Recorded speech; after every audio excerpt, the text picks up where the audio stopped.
and welcome back to the new Bugajski Hour from Washington, D.C. I would like to thank Voice of America for hosting the Washington episodes of my show for RTK. It is good to be back after the long summer break with some new perspectives on transatlantic security and European developments. And today I will be discussing international security questions with our special guest on the Bugajski hot seat, Ambassador William Taylor, Vice President of Strategic Stability and Security at the U.S. Institute of Peace here in Washington. But first, my political commentary on a major international topic asks the question, is Moscow planning a new Balkan war? The recent flare-ups between Kosovo and Serbia and the mobilization of the Serbian military look like test runs for more serious confrontations. Russian officials are encouraging the government of President Alexander Vučić to make Serbia the dominant power in the Western Balkans and to increase Russia's leverage with Washington and Brussels. Belgrade and Moscow accuse the Kosovo government of threatening the existence of the Serbian minority. The Kremlin consistently uses such claims about Russian populations in its attacks on Ukraine and Georgia. Russia is now instructing Serbia on the methodology of regional dominance and territorial division. In one scenario, Serbian intelligence operatives can provoke inter-ethnic confrontations inside Kosovo and use the violence as a pretext for military intervention. This would place the small NATO force in a difficult position in confronting the Serbian military. By supporting the Serb incursion and threatening to provide direct military assistance, Moscow would test President Biden's resolve in risking a NATO-Russia war. Putin may calculate that Washington would prefer negotiations, even if it means surrendering Kosovo's northern municipalities. The Kosovo gamble would be part of a wider offensive. According to Serbian Interior Minister Aleksandar Vulin, Belgrade has the right to protect Serbs in Bosnia-Herzegovina, Montenegro, Kosovo, and elsewhere. In addition to destabilizing Kosovo, Belgrade is enabling the Serb entity in Bosnia to threaten secession, and it uses Serbian nationalists in Montenegro's coalition government to reverse Montenegro's independence. While Vučić is seeking glory as a uniter of Serbian lands, Putin manipulates him to serve Russia's geopolitical goals. Moscow's extensive media, religious, and nationalist influences in Serbia are also used to keep Vučić in check. Conflict in the Balkans would help expand Russia's influence, distract attention from conflicts that Moscow engineers in its own neighborhood, and disguise the intensifying crackdown in the Russian Federation. At some point, Vučić could be enticed into a military confrontation with a neighbor and appeal to Moscow for assistance. With the EU rudderless and the US focused on other international crises, the Kremlin may calculate that the reduced risk of Western military intervention may be worth taking.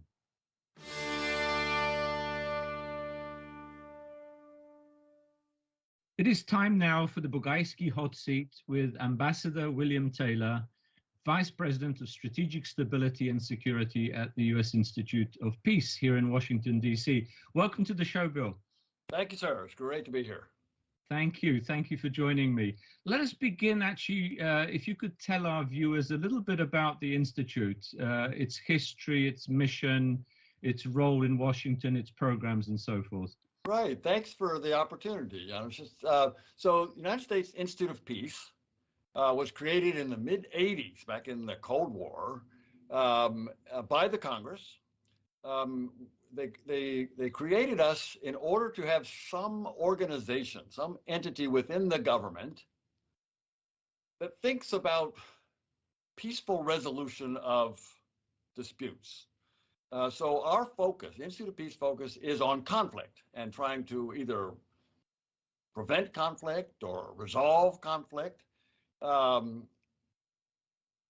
are organizations, Janos, as you know, in Washington, that resolve conflicts non-peacefully. Across the river from us, there is an organization in a big and the Pentagon that that resolves conflicts forcefully. And we are created, we were created in order to have a place that focuses on nonviolent dispute resolution. And in answer to your question, we are in Washington, but we have offices around the world. We have offices, our largest office had been in Kabul, Afghanistan, where we have had an office. We had an office until we closed it down, of course, in August. We had an office there since 2002. And we've been there. We had, up until middle of August, we had 48 employees, mostly Afghans. We did work around Afghanistan on peace building, on dispute resolution. We still have offices, of course, in Baghdad and Erbil. We have offices in Islamabad. We have office, it's a little under pressure, in Myanmar. So we do some work on the ground is the basic point there. But we also do work here in Washington. And what I've been working on, Janusz, is our conflicts in Europe. Actually, the focus that we've had on the conflict in Donbass, the Russian aggression against Ukraine, conflict there, and we've done some work on that and are continuing to do some work on that. And the work that we do there is to get people talking to each other and trying to come up with ideas for how to resolve that conflict, how to allow the Russians to withdraw from Donbass, eventually Crimea. That's the kind of work we do. We talk with Russians, talk Ukrainians, of course, talk to Europeans. It's that kind of active work that we do, in addition to kind of the research work, the support work that we do for the government. One last thing on this long answer to your question. I appreciate the opportunity to tell this story. Is that we're not part of the administration. Mm-hmm. We're funded by the Congress. We work very closely with the administration. Indeed, we've got a building that's right across the street from the State Department, on the mall in Washington, here in Washington. But we're not part of the administration per se. We are objective, independent. Again, we support U.S. foreign policy, of course, and we are a place that the State Department and others look to do some work outside of official channels. Mm-hmm. Okay, thank you for that. I think that really helps our viewers.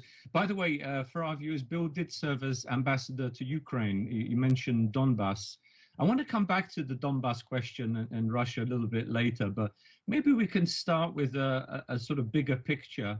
9 months, I think, already into the new U.S. administration, the Biden administration. I think that's time enough to evaluate its foreign policy contours, its goals, even if achievements may be a bit too strong at the moment. But let me start then with a very broad question. What do you see as the core differences between Trump's foreign policy and Biden's foreign policy? The big difference, Janusz, that I would point to right off the bat is the Biden administration's attitude toward allies and alliances. The Biden administration has made it very clear that they want to reestablish and reaffirm and recommit to alliances. NATO in the first instance, of course, but others as well, other allies in East Asia. Of course, we see new alliances. We see recently the AUKUS, the Australia, UK, US alliance, if you will. So it's a recognition on the part of the Biden administration, which I agree with, frankly, that the United States is stronger if we are allied with like-minded countries in alliances, in treaty relationships. It's not just security, of course. I mean, there's also, financial, economic, trade alliances, which I hope and I expect the Biden administration will move back into. The previous administration pulled out of. There are other ways that this administration is different, obviously, but they're related to what I just said about alliances and international organizations. Biden administration has rejoined the WHO. The Biden administration is apparently trying to revive the agreement with Iran, the JCPOA, Joint Comprehensive.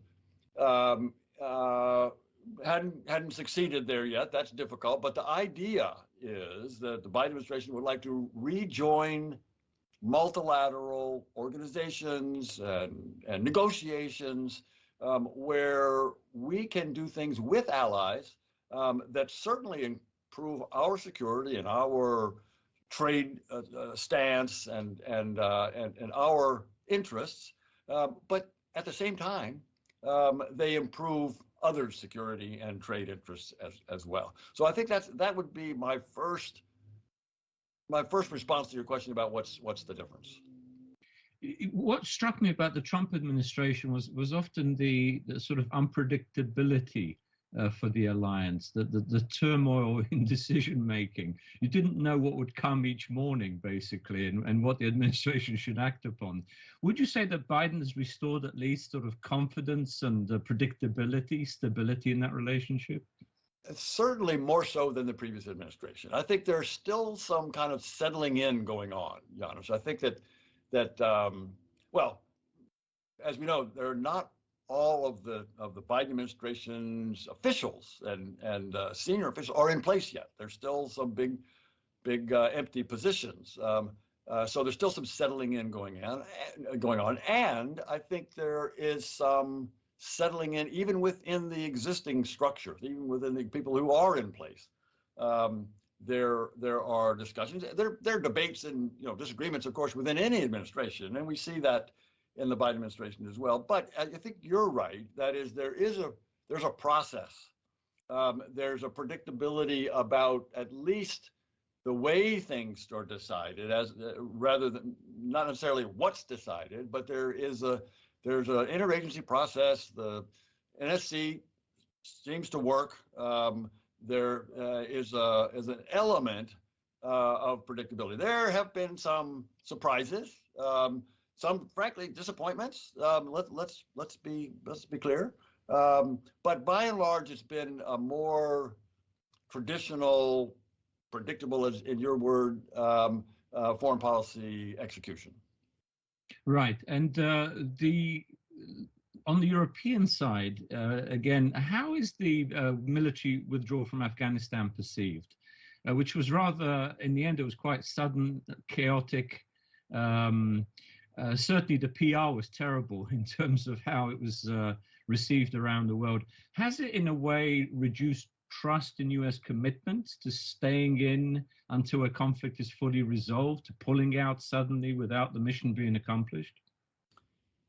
I think the short answer has to be yes. I mean, I think there is concern on the part of allies, concern on the part of partners, that the Afghanistan example or experience is unsettling. As you say, it was not well handled. It was certainly, the direction of drawdown, of disengagement from that conflict, that's been there for some time. Several administrations, not just the Biden, not just the Trump, but even prior to that, there had been the expectation, the hope that the United States could kind of gradually establish some kind of stability and security in Afghanistan that would allow us to withdraw our forces. And that indicates, by the way, that it was that the problem, that the sudden withdrawal was badly done, and that's on the Biden administration, no doubt. Mm-hmm. But the problems that led to that withdrawal go back farther, go back way back. But in particular, I would say on that one, and this does get to the question about people, about other allies and other partners' concerns about this. But when President Trump sent the message that no matter what agreement Zalmay Khalilzad struck with the Taliban, President Trump was going to pull the troops out. That signal right then, a year and a half ago, to almost 2 years ago, was the signal to the Afghan government, to the Afghan National Security Forces, that the United States was not going to be there, and that crippled the negotiation with the Taliban. And the Taliban said, "You guys are going to leave anyway. We're gonna strike. We're gonna push for a very hard bargain," and they did. And we had poor Zalmay Khalilzad had nothing really to bargain with. So all to say that was troubling for allies to see. I think there is still my conversations with, in particular, Ukrainians, but others.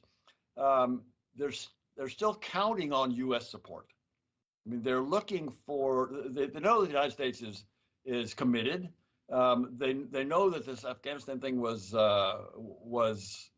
unusual and difficult, but they are still counting on support for democracies and for supporting alliances that previous administrations have shown, and they expect and hope that this administration will as well. Right. You mentioned earlier, Bill, the tripartite pact between US, UK, and Australia. That had some, let's say, negative reverberations in Paris in particular. Is that just a storm in a teacup, or are there sort of long-term repercussions? It's a very good question. It's a very good question. And there was a real storm. I mean, there's no doubt about it. I mean, the French were really not pleased about this. And, I have to say, I should say storm in a coffee cup, rather. Storm in a coffee cup. That's all right. Or teacup's fine. But it was indeed a storm, and the consultation or the notice, the discussion. The United States could have done that better. Should have done that better. I mean, that France is an old ally, the oldest ally, as they point out to us. And for them to have been cut out of all of the discussions was a serious mistake in my own view. Now I understand that there are probably reasons for the technology to be shared among these three. France has its own set of technologies, and in the submarine area as well. But it's not just about the submarine technology. It's more about, as your question indicates, Janos, it's more about the state of the alliance, of the allied trust, in particular, one particular ally, trust in our willingness, commitment to consult on matters of real importance. And the French, as we know, they've got a lot at stake in the Pacific. I mean, you got people out there. Yeah. So they could have. Yeah. So I'll say that. So I think it's more than a tempest in a teapot. I think it certainly shocked the French, and there'll be some time to kind of heal that.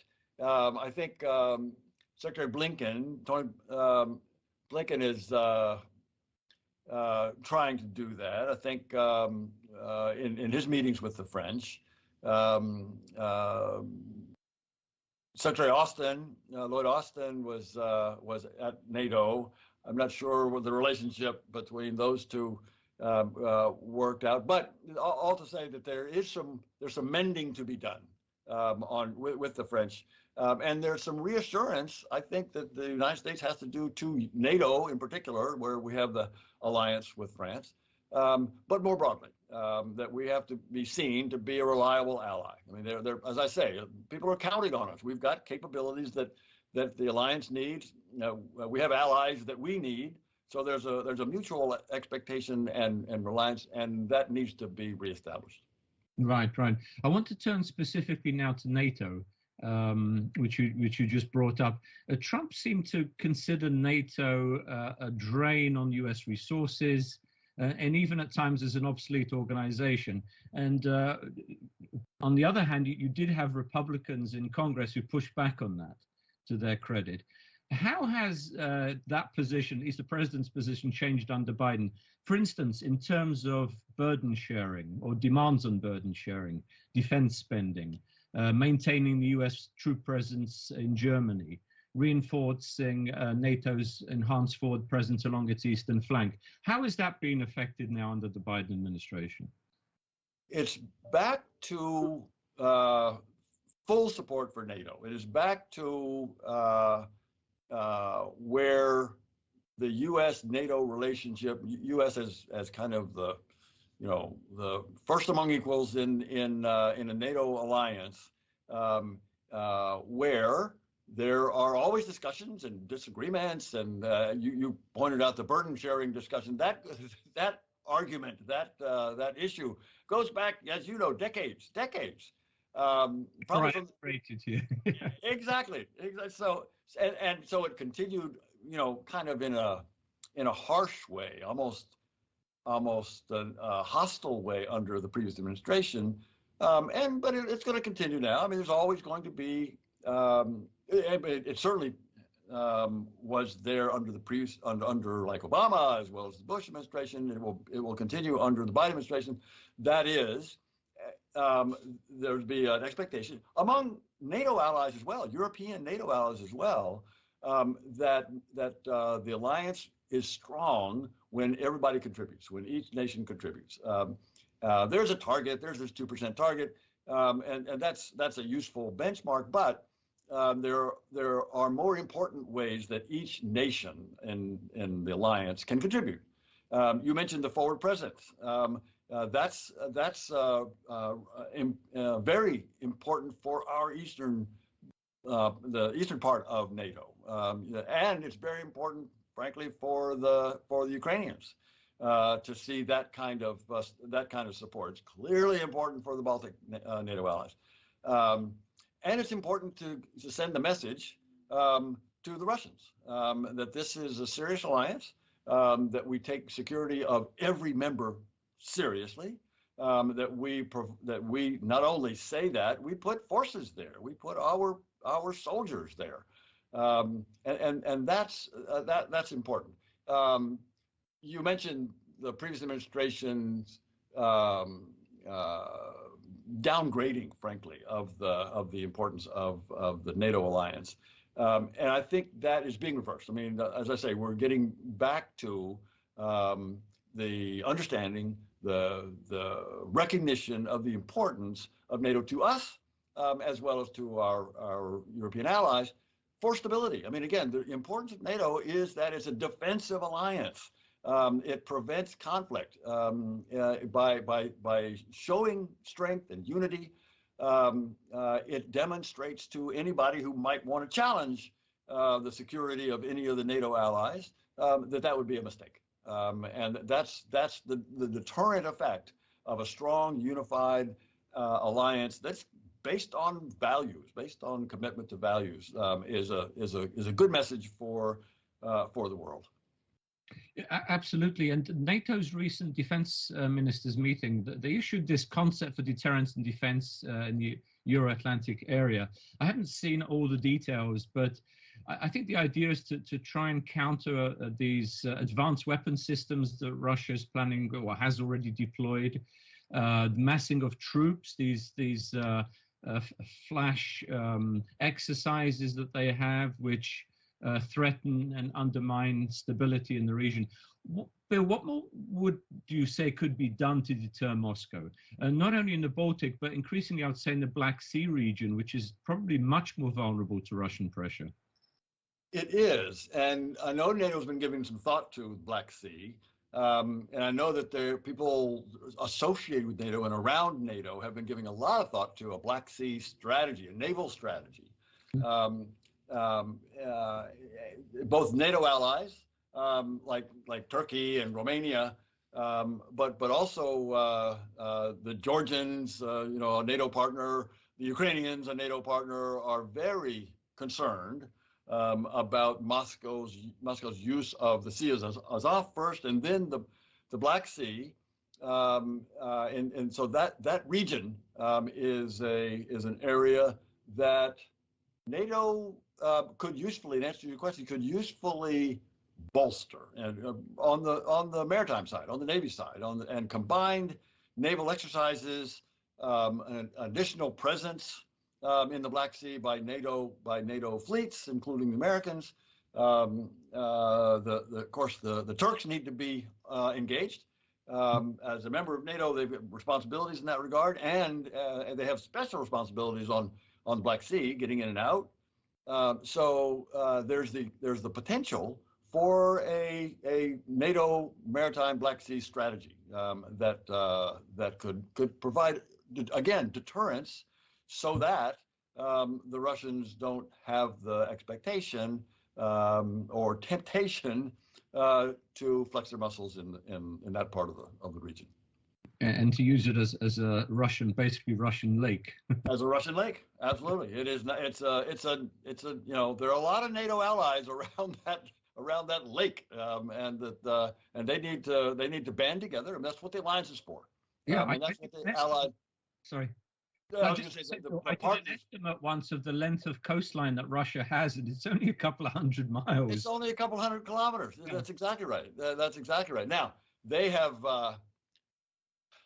asserted that they have actually more than that, and so their illegitimate claims to Crimea, but you're right. I mean, they're not a Black Sea power. I mean, it's in a legitimate sense. Yeah, or they're a recent Black Sea power compared to Turkey and the Balkan states. Exactly. And Ukraine. I have a few questions now about European Union and about US-EU relations. It's a sort of different basket, if you like, than NATO. We've heard a good deal recently about Europe's plans for strategic autonomy, in quotation marks. Now, the EU, I know, excels at coming up with concepts and slogans. But what does it actually mean in practice? Is this another sort of attempt at a European army that will simply fizzle out? How do you interpret it? So I interpret this as a reasonable a reasonable desire on the part of Europeans to have a defense capability that can work with the Americans and the Canadians. That can be a complementary force. I mean, we've for a long time. You're right about concepts. Concepts have been around for a long time. There's a lot of talk about the European pillar to NATO that can help hold up the structure. And my own view is that's healthy. That's healthy, and that goes back to some of the burden sharing questions you were asking about, Janis. That it would, if the Europeans want to have this European pillar, autonomy is too strong. We'll come back to that. I mean, I don't know about autonomy, but a pillar in an organization that strengthens the foundation, strengthens the roof, strengthens the overall structure, it is healthy. I mean, I think that's healthy. And if that pillar needs work, if that pillar needs to be bolstered, strengthened by additional funding and additional capabilities from the Germans or from the French, that's fine. One interesting question is, where do the Brits fit into this? We'll probably come back to I was coming to the Brits, yeah, but we'll come back to this. But I don't know if that's a third little pillar there or if it's part of the European. In any case, there is a value, I think, to having a capability on the part of the Europeans to do things themselves. The Americans have that capability. We have that capability, of course, and that's a healthy thing to do. If we can encourage, enlist allies in some of the work that we do, some of the security work that we do, whether it's been in Afghanistan or whether it's been in Iraq, that's been a decision that both the NATO alliance has made, but also individual countries within the alliance have made. And to the extent that they have that Europeans have that capability, that gives them more flexibility, more options. So I'm comfortable with that idea. The Americans, we always say, as long as it doesn't detract from NATO, we want to be sure that the NATO unity is not threatened by this autonomy. And that's why I worry a little bit about the word autonomy, if it implies that the whole European can go off in it. European structure can go off in a different direction. I mean, if it's a pillar and it's holding up the foundation, the organization, the institution, then that's the strength. If it's pulled out and goes somewhere else, that is not a strength. I absolutely agree, Bill. And I think it also disguises a little bit the fact that there is questions whether there is a common EU foreign and security policy. I mean, is there one, or is it less than the sum of its parts because of conflicting or different national interests? We're now coming to the end also of the medical era. Who is going to exert leadership or strengthen the alliance or direction? Not the alliance, sorry, within European Union. So how would you describe EU foreign policy? Is it common, or is it diverse? I think it's diverse, and you're right to point out that Chancellor Merkel is coming to the end of her time as the recognized leader of Europe, and you're right to point out to observe that there are different views in Eastern Europe and Western Europe. I mean, one of our former secretaries of defense talked about New Europe and Old Europe, and got in a little bit of trouble for characterizing that. But there is something there that Europeans are of different views about the Russia threat, for example. We see it on the debate about the Nord Stream 2 pipeline as another example. Where there are different views, strongly held views about how strongly to push back against the Russian aggression, whether it be military against Ukraine, or whether it be economic in terms of Nord Stream, whether it be political in terms of trying to undermine nations in their political processes. There's a difference within Europe about how strongly to push back against the Russians. Now, and you raised a good point about the Brits. I mean, the Brits are in the process, it looks like, of trying to make the best of what my own view, bad situation of Brexit, by striking some economic deals or security deals on their own in order to kind of assert this global Britain that they want to talk about. But their influence was strong in Europe when they were part of Europe, part of the EU, and they're going to have to work hard to maintain that influence when they're on their own. Exactly. And another thing about the EU, Bill, is this enlargement question. I mean, one of the strengths of EU foreign policy was the attraction of membership.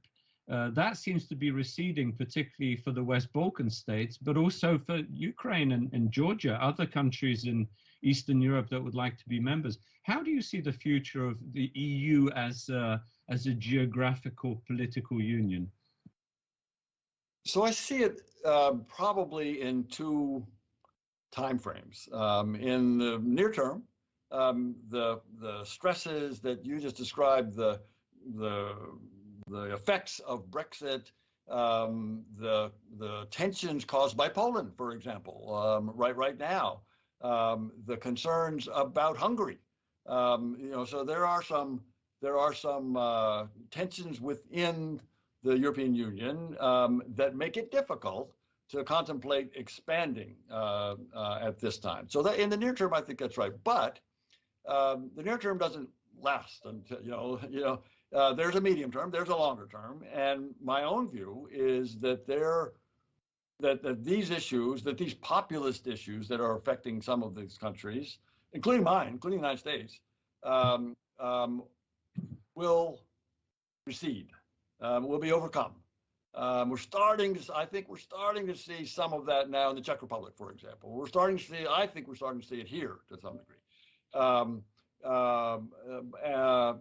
Maybe in other countries as well. And so on the medium term, as the Europeans kind of settle back into being comfortable with being a united organization that is stronger together than divided, as they kind of gain their confidence, then I hope there will be the opportunity for some of these other countries that are expecting to join, that they are European, whether it be in the Balkans or whether it be Ukraine. These are European countries, and they bring benefits to the broader Europe, to the rest of the EU. They bring strength, whether it be markets or agricultural capabilities or defense capabilities in the matter of NATO. Because I would say the same thing about NATO. I would say that over the medium term, the door will be open. The door will remain open to countries like Ukraine, maybe even Georgia. In the near term, it's going to continue to be difficult for the time being. So both in NATO, but also in the EU, the attraction. I mean, again, there are benefits going both ways, but the attraction of joining an institution that is economically coherent and has economic standards and financial standards and corporate governance standards that make countries competitive, make Ukraine competitive, make countries in the Balkans that want to join competitive. That's an attraction, and it has a value in these countries to push Ukraine, to push reform. The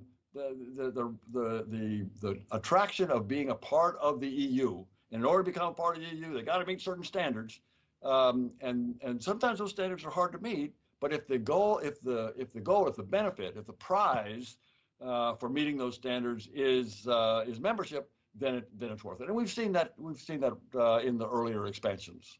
Right. And you mentioned old and new Europe. I presume what you're saying also refers to the oldest part of Europe, which are the Balkans. Which are the Balkans. No, that's right. Yeah. No, that's well.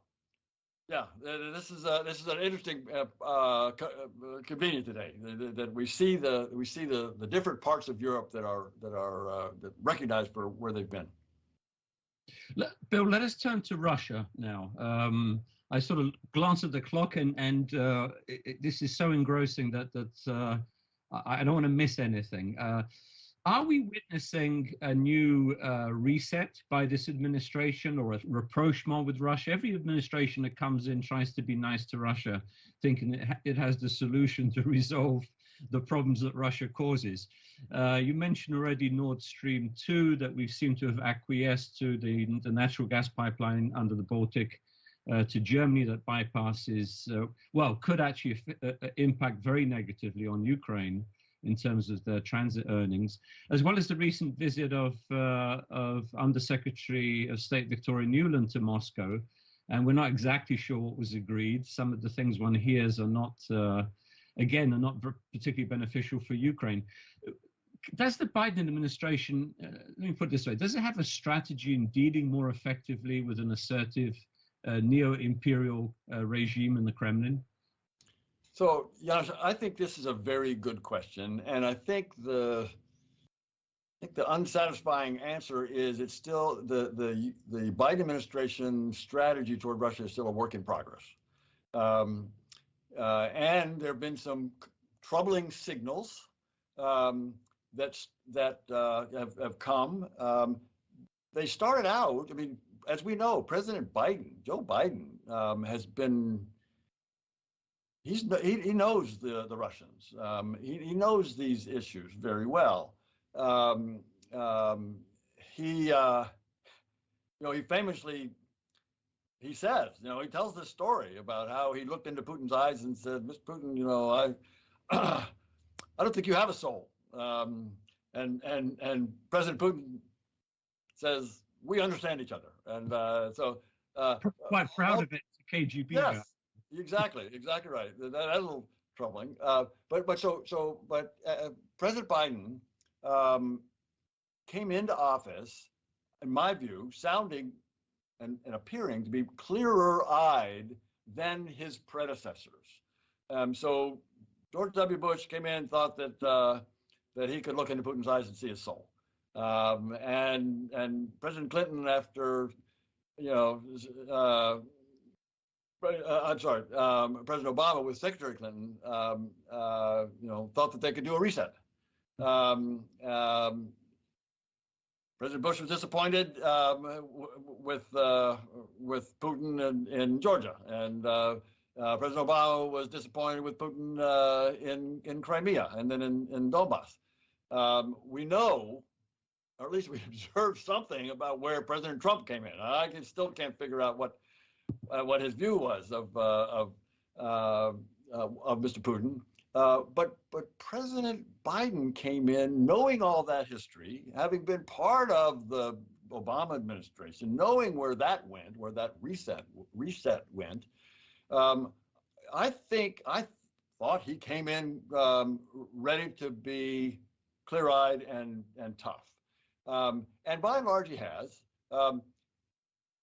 You're right. There are always issues that we need to deal with the Russians on. And President Biden came in and very quickly, within a month, he extended the 5-year period for the New START Treaty. And that was a good thing to do, in my own views. I think that was the right decision to extend that, give 5 years to get these negotiations with the Russians. We'll come back to that probably, but maybe with the Chinese eventually. That's a concern that wasn't there when New START was negotiated back in 2011. So that was a good move, and I don't think that violated the clear-eyed attitude or stance that the Biden administration came in with vis-a-vis Russia. I think that you deal with them where you have to, and you're tough with them where we need to. Nord Stream is troubling. Nord Stream, as you just described it, it seems to me that the Biden administration focused too much on Germany and not enough on the benefits to Russia. And as you point out, the costs to Ukraine. But it's not just the cost to Ukraine; it's the cost to European energy security. I mean, the Russians now have a major, if Nord Stream is certified, which hasn't been yet, so it's not in operation yet. There's still, still you can hold out a little bit of hope that might not be certified. But if it were to be certified, that would give the Russians a major share of natural gas supplies in Europe, which translates to political leverage. It translates to, again, in the Ukraine case, leverage against them. I mean, now they don't depend with Nord Stream. They don't have to worry about what would happen if they invaded Ukraine further. I mean, that's their Ukraine's concern. That used to be that the Russians needed the Ukraine pipeline to transport their gas to Europe. And that was one of the reasons. There are other reasons why the Russians should be hesitant to go further into Ukraine, but that was a concern the Ukrainians have, and the Nord Stream takes away that defense and gives the Russians more leverage in that regard. All to say that decision by the Biden administration to waive those sanctions. I mean, sanctions are there, and Congress put those sanctions on for a reason, and Congress is still pushing to stop Nord Stream. But the Biden administration, again, it's a troubling signal that Nord Stream waiver. You mentioned the Undersecretary Victoria Nuland's visit to Moscow recently. The Russians have given their view, have given their readout of how those conversations went. The U.S. administration, Biden administration, State Department has not yet, and so I am I'm very troubled by the Russian version of the discussions, where the Russians said, Undersecretary Nuland agrees with us on Minsk, and we've not heard any. For our viewers, the Minsk agreement would essentially create a special status for the essentially occupied territories of eastern Ukraine, Donbass. Exactly. Thank you, Hans. The Minsk agreements, as we know, were negotiated with a gun to the Ukrainians, literally a gun to President Poroshenko's head, and he had to sign that. And it's a pretty disadvantageous agreement that the Ukrainians are resisting at this point, and the interpretations that the Russians have put on the Minsk agreements are different from the interpretations that the rest of the participants, in particular the Ukrainians, have of what has to happen when under those Minsk agreements. And so for the Russians to say that Victoria Nuland came there and agreed with them on their interpretation of the Minsk agreements, I think is it's probably incorrect. And I'm very much looking forward to hearing the State Department, Victoria Nuland's version of how that conversation went. Now, that said, I am encouraged that Undersecretary Nuland engaged in this conversation with the Russians, in particular with Mr. Kozak, who is the person in the Russian government whose responsibility has been to negotiate with the Ukrainians and earlier with the Americans on Donbass. I think I'm encouraged because the Normandy format, where the Germans, the French, and the Russians and the Ukrainians, those four, the Normandy Four, have been trying to negotiate an agreement or come to some kind of resolution to allow the Russians to leave Donbass for 7 going on 8 years with no success. The Russians don't abide by the ceasefire. The Russians keep their heavy weapons in Donbass. So that seems to be going nowhere. And if the United States, as evidenced by Secretary Nuland's visit, is now prepared to get involved in that, to put some life in, to re-energize those conversations, whether it's within the Normandy format or in another format, then that's a good thing. That has the potential to shake things up a little bit and to allow the Russians to deal with the Ukrainians and the Americans on this issue. And if the Germans and French can help, then that's great. But the addition of the Biden administration and the American negotiators in this conversation, I think, could be a good thing. Absolutely. I mean, engagement, but not naivety or not a delusion about what one can achieve. And no one has ever accused Victoria Nuland of being naive. I mean, she's very tough. Well, one thing about the Biden administration one keeps hearing, and this is where I want to tie China into this as well, is that we're seeking, I think it's called stable and predictable relations with Russia.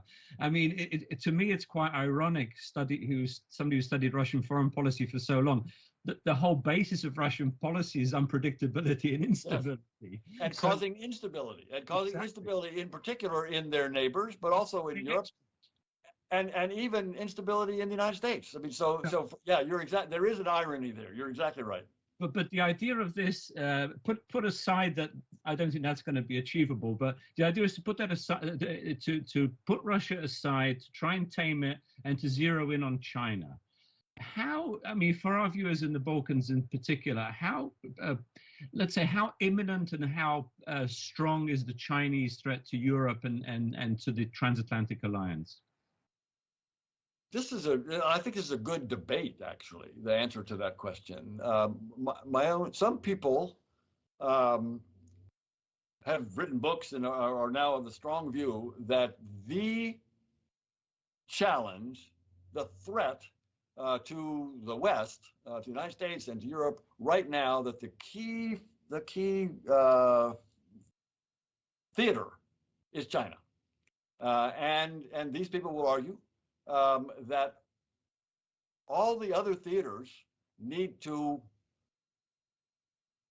be de-emphasized. All the other theaters need to step back, and we, the United States and Europe, we need to focus on China.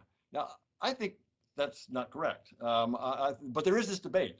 The other side of that, when I'm closer to this other side, is that yes, China is a challenge. China, and you ask about, near-term, part-term. China is clearly a long-term challenge to the United States and to the West more broadly. I mean, its economy is growing fast. It's going to be bigger than the United States sometime soon. Its military capabilities are growing fast.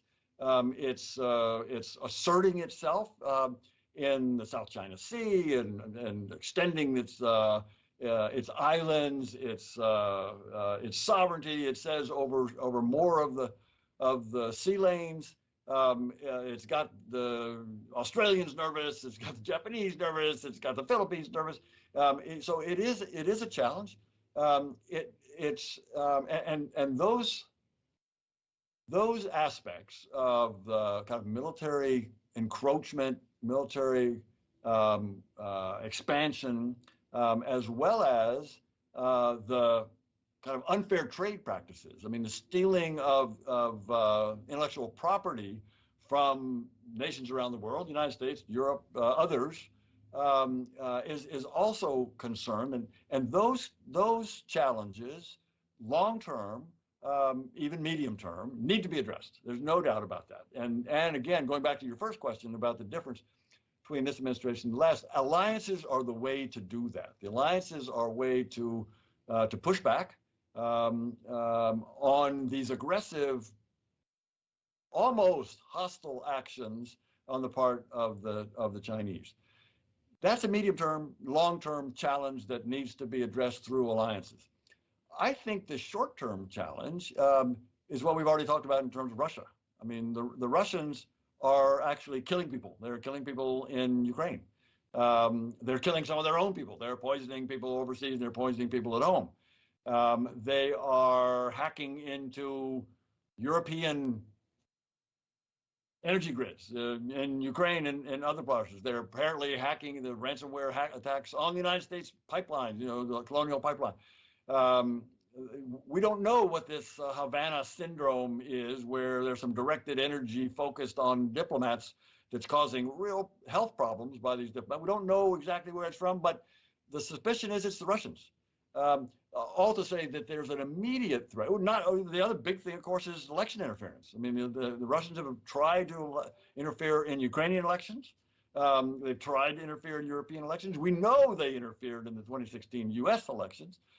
So that level of aggression and threats and attempt to destabilize their neighbors and Europeans and the United States, that's a near-term threat. And if there is a question about being so concerned about China that we give Russia a pass on all of these actions that the Russians are taking, that's a mistake. That's a mistake. We have to be able to, and I think it actually helps us if the Chinese see that the West, the NATO alliance, the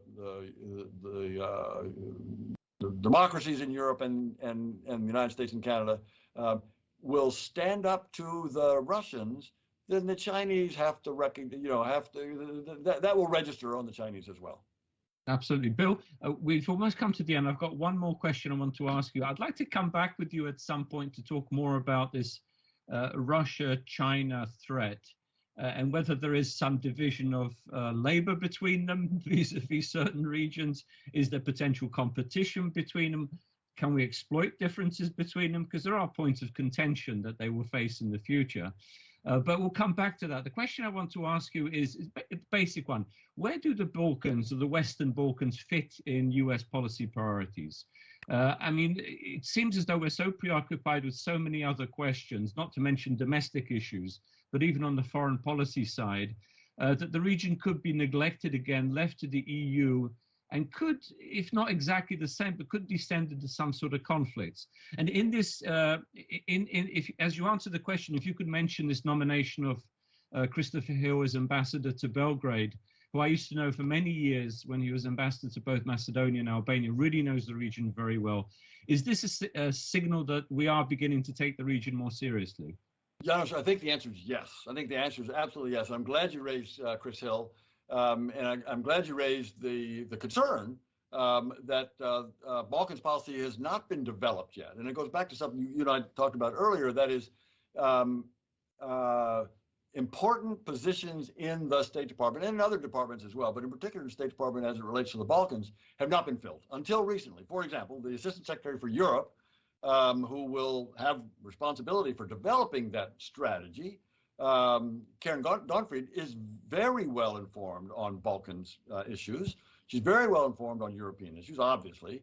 Her responsibilities include Balkans and include Western Europe, includes Ukraine, includes Russia. So she's only recently been seated, been approved, been confirmed, and only recently started her work at the State Department. Her first official appearance, by the way, was at the Ukrainian House here in Washington, the Ukraine House here in Washington, for their 30th anniversary of their independence, and that's an indication that she's taking these things very seriously. And I think she will also take the Balkans issues very seriously. You mentioned Chris Hill, and I think this is important. Yes, I mean, as ambassador to Macedonia, special envoy to Kosovo, ambassador in Poland, a big player in the peace agreement with Richard Holbrooke at Dayton. He also, by the way, knows China from his work in North Korea. So that aspect that we just talked about will be important. Chris is a well-known, well-respected ambassador and diplomat who, as he takes his position, will be able to help develop and construct a Balkan strategy. Also, by the way, in the State Department, in addition to Karen Donfried, Gabriel Escobar is the Deputy Assistant Secretary who has responsibility for the Balkans, and he also has some. He was the Deputy Chief of Mission in Belgrade. He spent time in the former Yugoslavia, around the region. He speaks Croatian, he speaks Serbian. So I mean, this is going to be a solid team, and I think this team, both ambassadors in the field, these officials that are taking their place, only recently now sitting down in their offices to come up with a Balkan strategy. I think we will see movement in this direction very soon. Great. Bill, thank you very much. That was very comprehensive. We covered a lot of territory. There's still more to cover. Maybe we can do it in the future. But best wishes for your important work on prevention of violent conflict, basically, around the world. Dennis, thank you very much. It's a pleasure to be here, an honor to be here. I look forward to further conversations. Okay. Well, everybody, unfortunately, we have come to the end of today's show. I have greatly enjoyed, as usual, being with you and with my colleagues at VOA and RTK. Good night, everyone. Stay healthy, be productive, and remain optimistic. Miru Pavshim.